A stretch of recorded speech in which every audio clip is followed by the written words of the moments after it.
data I will present today represents the culmination of 18 cycles of controlled experimentation within the Lunastadt subterranean vault complex. It is my duty to lay before you the complete scientific and operational framework of Project Schwartzenkrieger, and to request authorization for immediate transition into full-scale production and atmospheric deployment. Allow me to be unequivocal. The results of this project do not extend human capability, they replace it. Our mandate was to remove mortality, hesitation, fatigue, and biological variability from the battlefield. What we have achieved is the creation of the first fully functional post-mortal combat organism, optimized for obedience, resilience, and regenerative persistence. We began by reducing the human organism to its structural substrate. Through ultra-precision decellularization protocols, we produced an extracellular matrix-purified biological chassis, a framework retaining ideal biomechanical architecture, but devoid of cellular identity.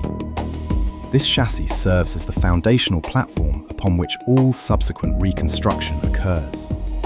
Into this purified matrix, we introduced engineered lunar-adapted pluripotent stem mass, subjected to directed mutagenic conditioning within microfluidic culture arrays.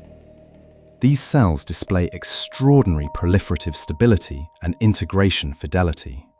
They do not senesce, they do not oxidize. They respond uniformly to stimulation protocols.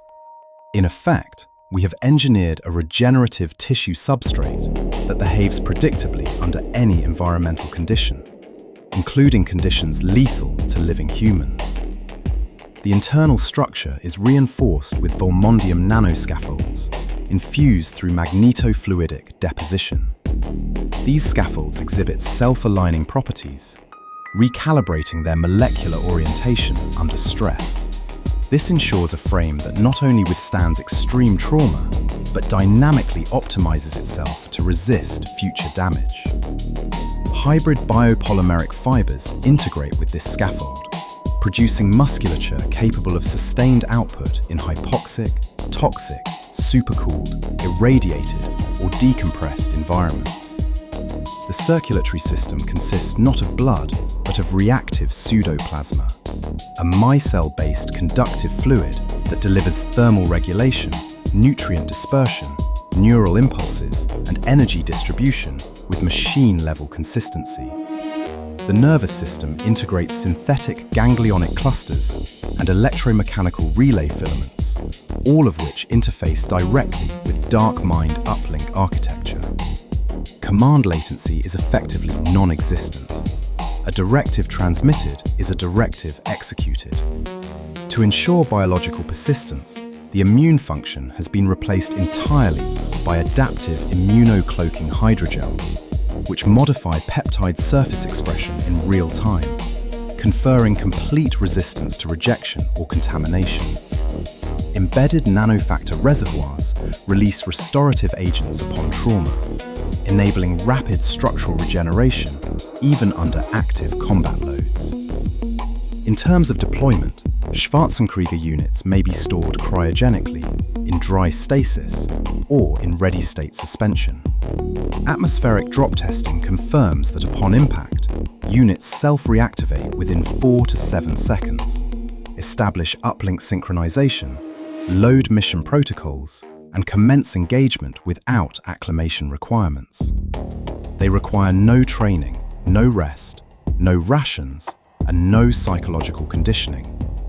Their operational window is, functionally, indefinite.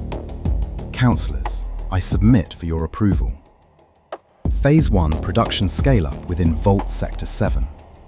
Construction of parallel resurrection lines. Activation of cryostaging deployment systems. Dark Mind multi-unit synchrony trials for coordinated battalion-level control. All systems are ready for immediate implementation.